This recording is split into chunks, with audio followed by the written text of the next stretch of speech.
Well, Cindy and I are honored to be here this morning with you and to share a little bit of our history with HBU and how exactly our history led to our ongoing enthusiasm about everything Husky, and especially being part of the Covenant Society.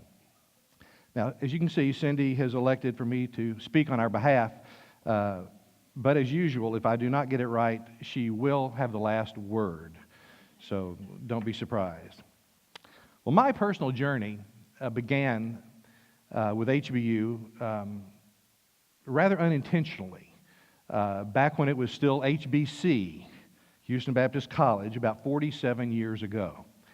In fact, I still have in my closet at home the HBC beanie to prove it. Don't you love those things? We did. Well, I remember it very well.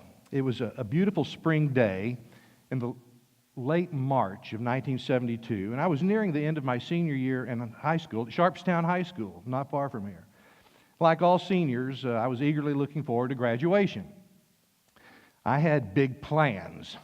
Yes, sir, buddy, I was going to Texas Tech University.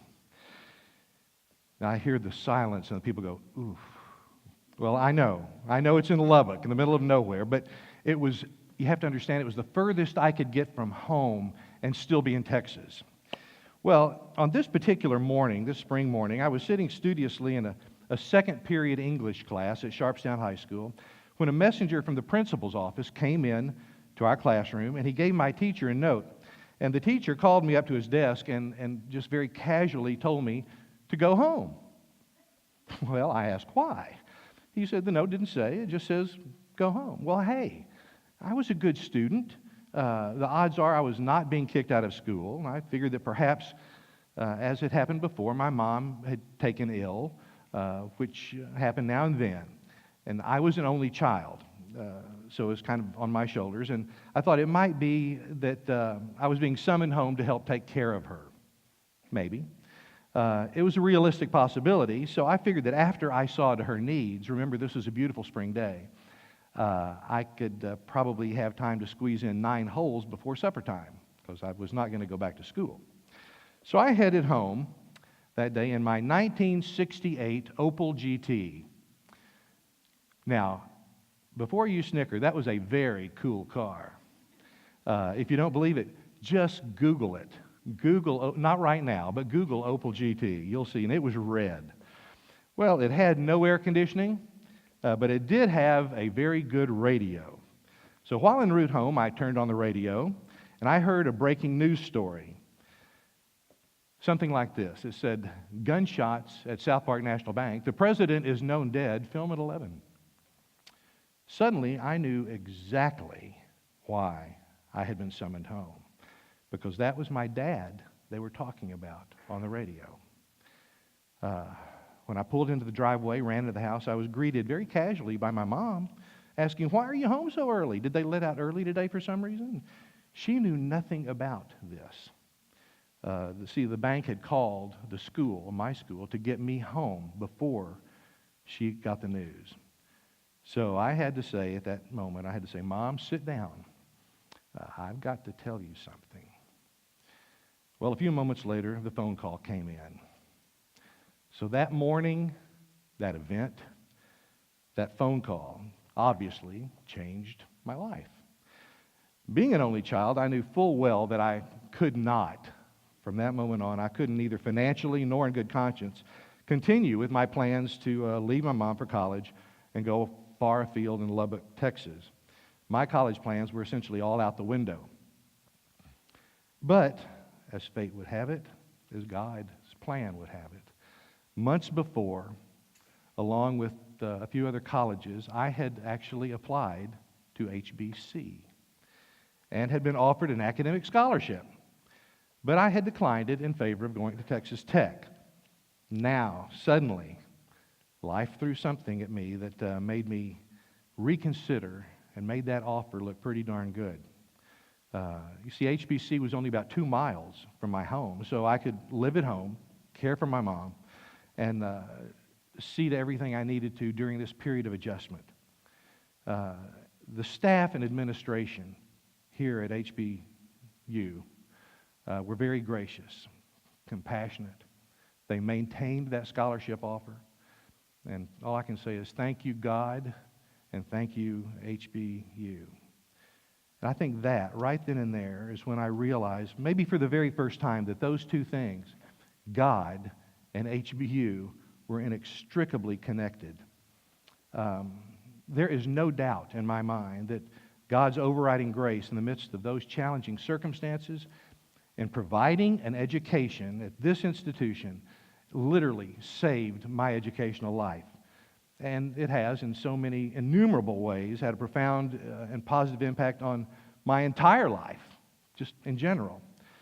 Well, for the next 3 years or so, I was active in Student Foundation, student life, different activities, fraternity life, and just in generally, I enjoyed a wonderful college experience here. In fact, as Paige pointed out, I was a cheerleader, yes. And now, in those days, of course, I don't know if you knew it or not, but in those days, we had both guy and girl cheerleaders because, by golly, I had school spirit. And we didn't even have football back then, so we didn't have all that much to cheer for. But most importantly, and the main reason I wanted to do this, school spirit, no. It was really, I found it a wonderful way to get to spend time with several of the most best-looking girls in school. I was no dummy. That was the main reason. Well, it was a wonderful time of building lifelong personal relationships, not only with fellow students either, but also with the faculty and the staff. This is a place you can get close to faculty and staff. In fact, one of those faculty relationships was a true blessing for me during my senior year here, and has continued to be a wonderful friend for all of the last 47 years. And I don't know if she's here this morning, maybe not, but it's Dr. Doris Warren. I graduated, you see, with a degree in chemistry and biology. I don't know why, frankly. By the way, congratulations to Dr. Warren for her 50 years of service here, for impacting my life and thousands of others for these past 5 decades.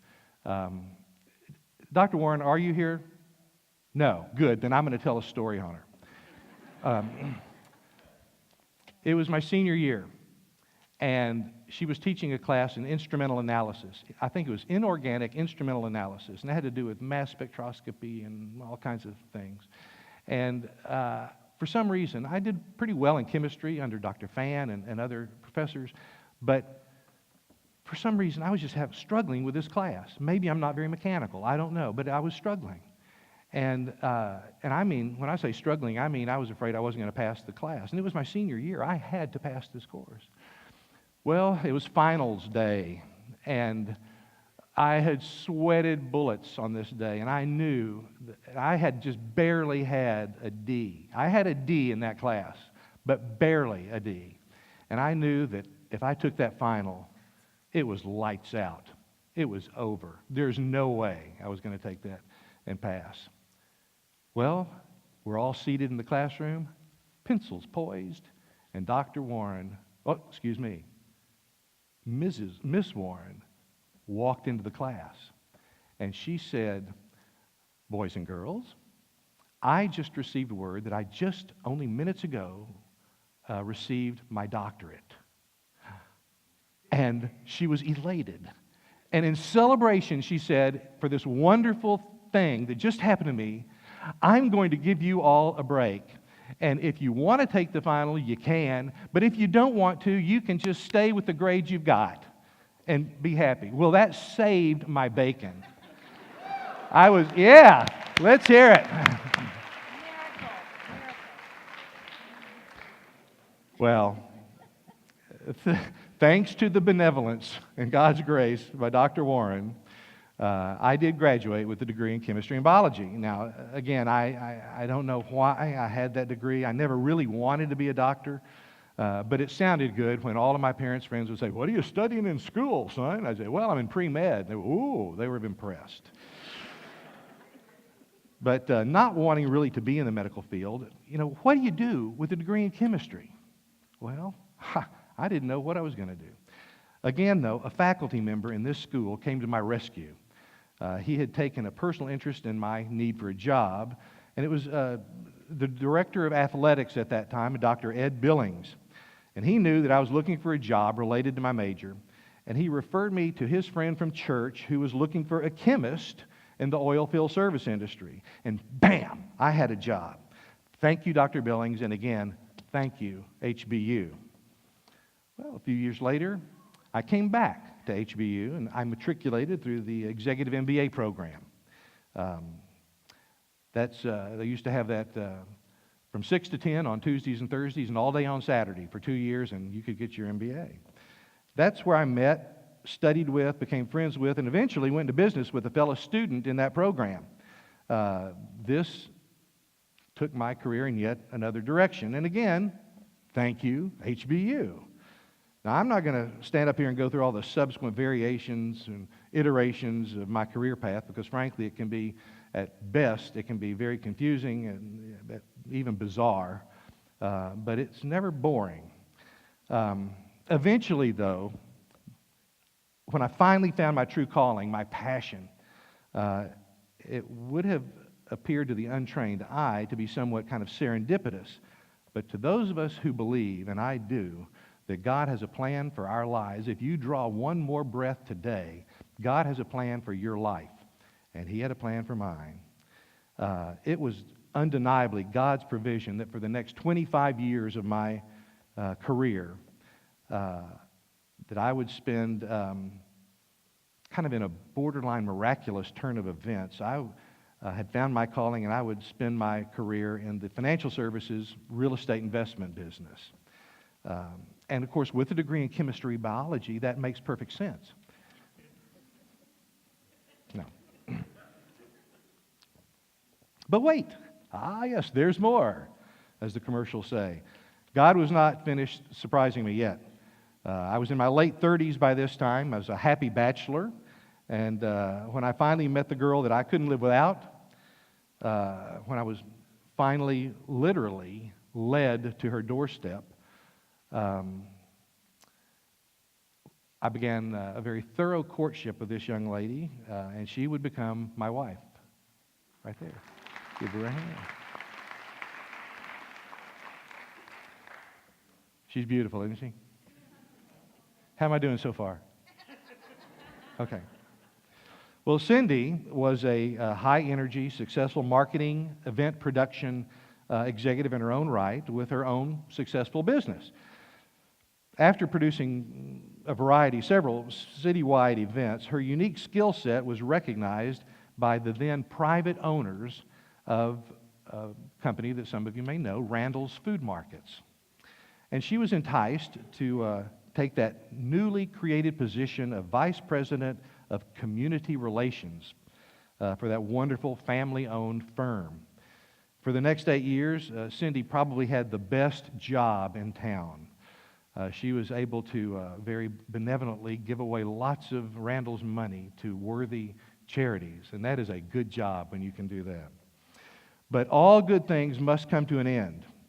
So when the owners of Randall's decided eventually to sell out to a very large international private equity firm that did not share the same values that the family who owned Randall's did, and Cindy did, those good old days of Randall's had come to an end, and Cindy decided to leave that position.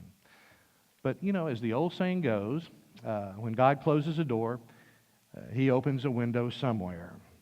I think that was said by Oscar Hammerstein in The Sound of Music. I'm not sure, but I think that's right. Well, no sooner had the Randall's door closed than a window opened up right here at HBU. The president at that time, Dr. Doug Hodo, began imploring Cindy to become HBU's Vice President of Advancement, which you heard Paige mention earlier. And feeling a strong kinship with the university by virtue of my association with the school and being my devoted wife, she accepted that challenge. And for the next 4 years, she began raising funds, obtaining initial very large financial commitments, generally helping to lay the conceptual groundwork for the very building in which we are seated this morning, this building right here. Unfortunately, my sweet wife was taken down after about 4 years by a serious and lengthy bout with Lyme disease, which forced her to resign to focus on her health. And she resigned, unfortunately, before she could see her vision come into reality under the incredible leadership of Dr. Sloan. But by God's grace, she's back, a member of the American Museum Society and the HBU Guild. She's active. Well, the bottom line is that none of us know where life is going to lead us or what it's going to throw at us. It will throw something at you. John 16:33 tells us that in this world we will have trouble. I began learning that the hard way at 18 years old. Not knowing what's around the corner, though, kind of makes it more of an adventure, especially since that same verse goes on to say that we can take heart because He has overcome the world. Well, unlike my life, maybe your pre-planned career path will be locked in on your graduation, and maybe it won't ever be altered. It does happen. I've always kind of envied students who knew their calling very early. But more often than not, your life path, like mine, will likely take unexpected turns controlled by events that occur that are unexpected or even unimaginable. Perhaps newly discovered interests or people or technological advances will present at this time unforeseeable opportunities that may lead you far afield from what your field of study is today or your degree. Now, don't get me wrong, your degree is important. Academic excellence is important, it's vital. But look, there are several universities out there who can provide fairly quality academics. Who knows? Maybe even Texas Tech. That was a joke. But I have to be careful when I joke about that because Cindy's a graduate of Texas Tech. You know? Go Red Raiders, honey.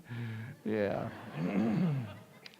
Well, let's just say that an excellent academic education is only a part of the preparation that this university provides. Any philosophy majors? No. All right, one, sucker. Okay. You'll know this. He's probably the only guy in town who'll know this. Aristotle said that educating the mind without educating the heart is no education at all. And at this stage of my life, I can clearly see that this university provided something far more important, something that can only really be appreciated in retrospect, something that no other school could have offered. When I entered HBC or HBU, I had really no idea where or how the Lord was going to lead me through life. I knew that this school was known for academic excellence. It still is, even more so today. But I know now that while the academic excellence of this university is unrivaled, it offers far more than academic excellence.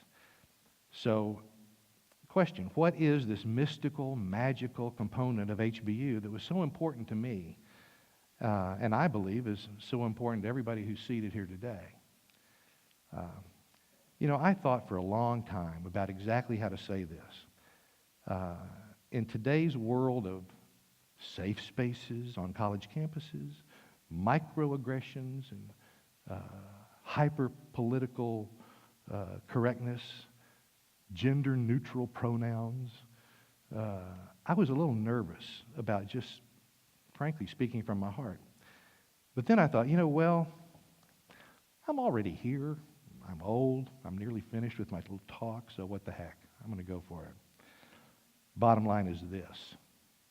HBU provides academic excellence in an atmosphere of a biblical worldview, a worldview consistent with Christian values of objective truth, thoughtfulness and respect for others, personal integrity, and basically the fruit of the Spirit laid out in Galatians 5:22. Love, joy, peace, patience, kindness, goodness, faithfulness, and self-control. In other words, the wonderful administration, faculty, and staff of this university is is, as I see it, standing courageously against the current decaying educational pop culture and instead providing students with a spiritual environment just awash with the gospel of Jesus Christ. And that, ladies and gentlemen, is the banner of freedom that flies over this university. And that is what will equip you, its graduates, to take heart, as it says in Galatians, and to take life as it comes. And guess what? It will come. Very few of you may fully appreciate this now, but I assure you that eventually you will see, as I did, that God's hand in your preparation for life was strengthened because of your presence here at HBU. So, that is the magic of HBU. Yes, it offers preparation for making a living, but more importantly, it offers preparation for making a life. I think it was Abraham Lincoln who said, the true object of education should be to train one to think clearly and to act rightly. I believe that's exactly what this school provides, and that's frankly why Cindy and I are very proud to be even a small part of it. What a joy it is for us to be able to witness the advent of things like the finest school of apologetics in the country, maybe the world. The plans developing for the Center of Law and Liberty, that's coming. I can't wait. And it's, of course, wonderful to see our own granddaughter, Juliana Crane, flourish in her pursuit of voice and music education. Well, and you might say that kind of brings a song to our heart. Well, this institution has provided and continues to provide very much for which we are grateful. It has been said that education is a wonderful thing, but it doesn't go far enough. It merely teaches a man how to speak, not when and not how long. And neither does it teach him when to shut up. I assure you, being married to a smart, PR-savvy woman will usually do that part. Right, honey? I get the signal. It's time to shut up. Thank you very much. And anything you want to add? Correct? Thank you. My turn. Okay. This will horrify him because I'm off script. But I wanted my 2 bits worth in here because Randy and I, as Randy loves to say, courted for 4 years. Well, we did. And I came with 3 sons. Remember his story. He was an only child. He was a bachelor. I had 3 sons. He was horrified. I never even liked children. I'm serious. It was amazing how the Lord works. Because with that background and with our courtship, he saw the good, the bad, and the ugly with my boys. Mostly ugly. Now watch it. I didn't say you could have. That chair is begging for you. Yes. Come on.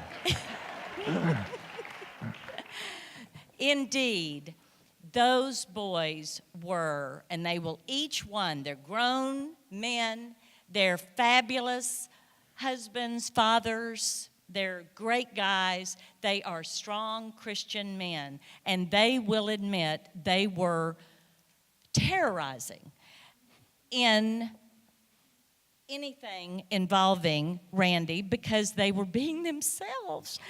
And I can tell you that the Lord used Randy in their lives. He was not preachy. He was not, he stuck by his guns. He meant what he said. They respected it. He also had a great sense of humor. And now that I have been married to this man for 28 years, I can tell you that HBU was huge. in his life, in what he valued, in his relationship with the Lord, and with the impact he made on, obviously, me, but those three young men who I am so very proud of. So you never know where the road will lead you, but Randy has given you a few things to bear down on, and HBU is definitely a wonderful place to start. So bravo, HBU. Let's hear it, Huskies. H. Give me a U. No, I'm not going to U. do that. I just wanted to use this thing one more time. That's all. Ham bone, ham bone. Thank you all for your time. We were proud to be here. Thank you.